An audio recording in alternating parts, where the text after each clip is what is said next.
Relato do Dr. Pierre Barbet, médico francês, sobre a morte de Yeshua.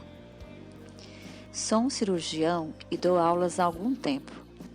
Por 13 anos vivi em companhia de cadáveres e durante a minha carreira estudei anatomia a fundo.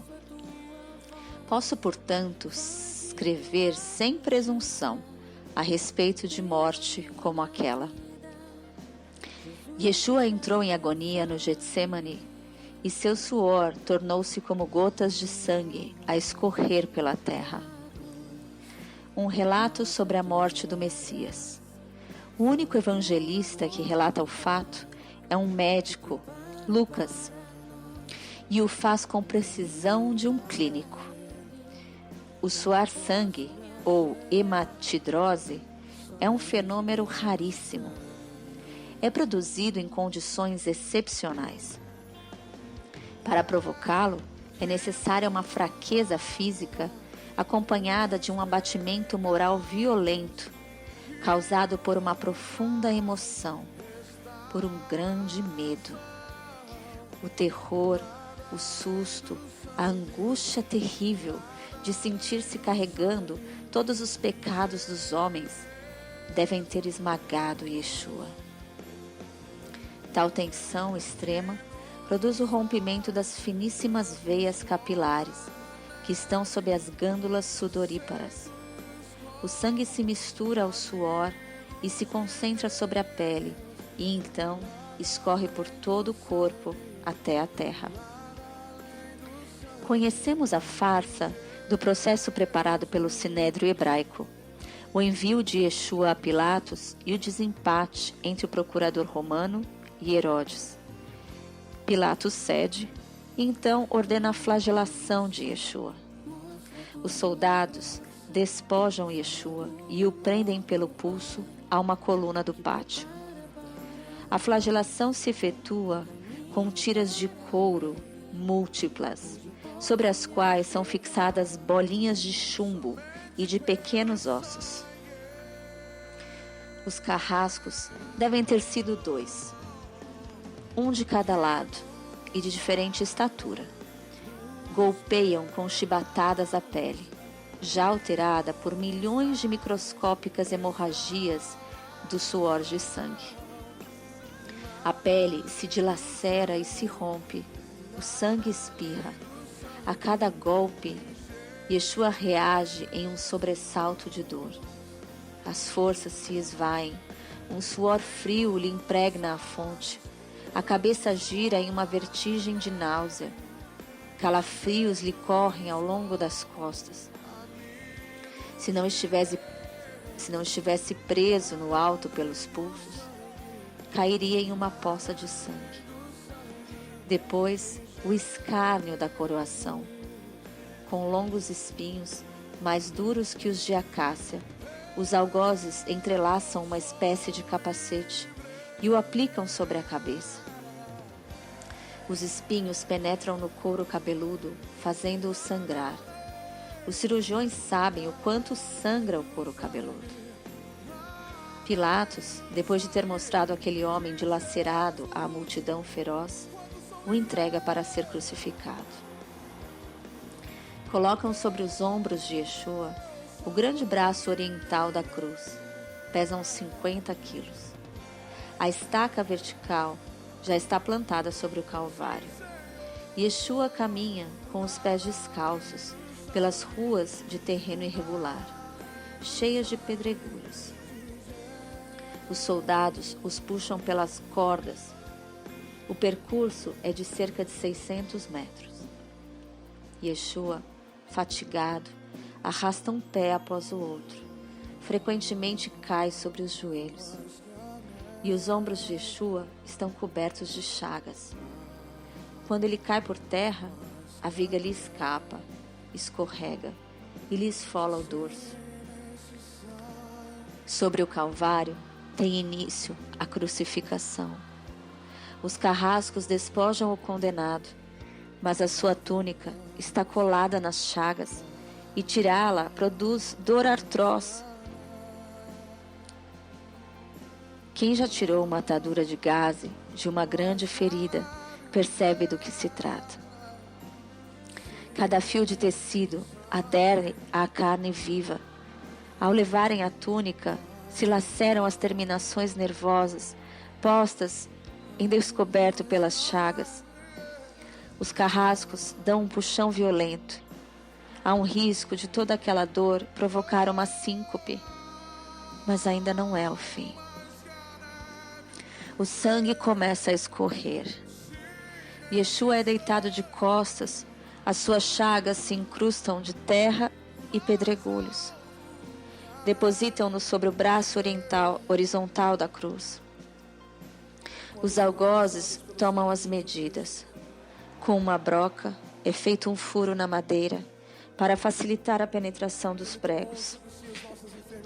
Os carrascos pegam um prego, um longo prego pontudo e quadrado.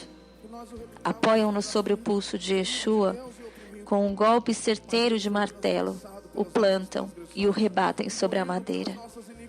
Yeshua deve ter contraído o rosto assustadoramente.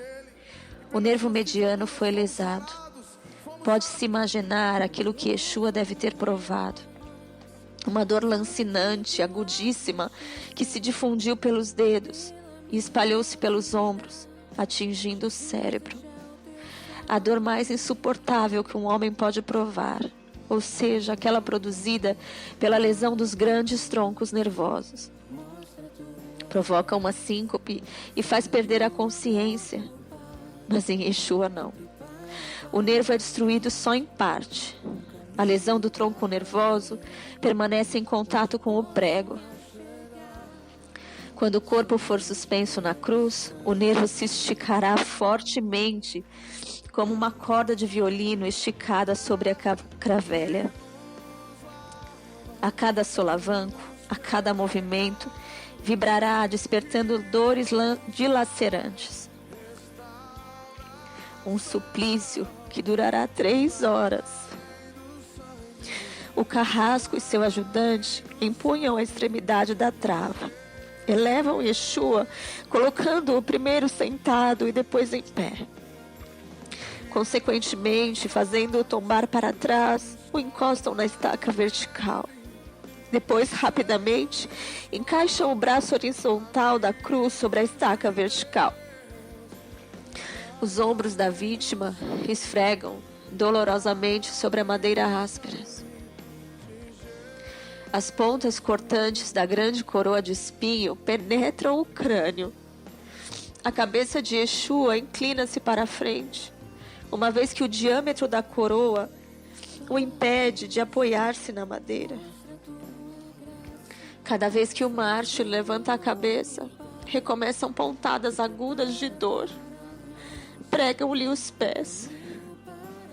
Ao meio-dia, Yeshua tem sede. Ele não bebeu desde a tarde anterior. Seu corpo é uma máscara de sangue.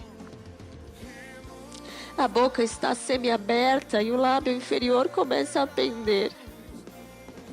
A garganta seca lhe queima, mas ele não pode engolir. Tem sede.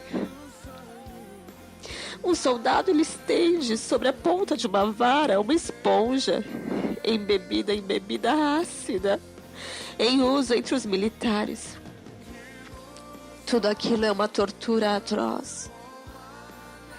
Um estranho fenômeno se produz no corpo de Yeshua. Os músculos dos braços se enrijecem em uma contração que vai se acentuando. Os deltoides, os bíceps, esticados e levantados. Os dedos se curvam. É como acontece a alguém ferido de tétano. A isto que os médicos chamam tetania, quando os sintomas se generalizam. Os músculos do abdômen se enrijecem em ondas imóveis, em seguida aqueles entre as costelas, os do pescoço e os respiratórios. A respiração se faz, pouco a pouco, mais curta. O ar entra com um sibilo, mas não consegue mais sair. Jesus respira com o ápice dos pulmões. Tem sede de ar, como um asmático em plena crise. Seu rosto pálido, pouco a pouco, se torna vermelho, depois se transforma num violeta purpúreo e, enfim, em cianítico. Yeshua é envolvido pela asfixia. Os pulmões cheios de ar não podem mais esvaziar-se. A fronte está impregnada de suor, os olhos saem fora de órbita. Mas o que acontece?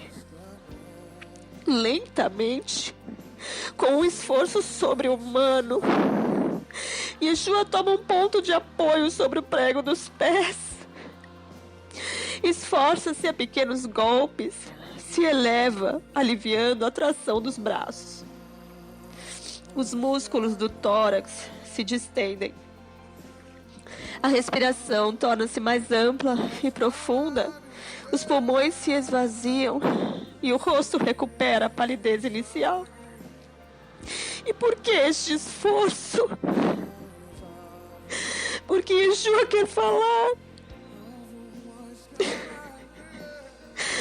Pai, perdoa-lhes, porque não sabem o que fazem. Logo em seguida, o corpo começa a afrouxar-se de novo e a asfixia recomeça. Foram transmitidas 7 frases pronunciadas por ele na cruz.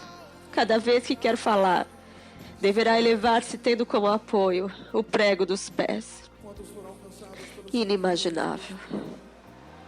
Atraídas pelo sangue que ainda escorre e pelo coagulado, enxames de moscas zunem ao redor do seu corpo, mas ele não pode enxotá-las.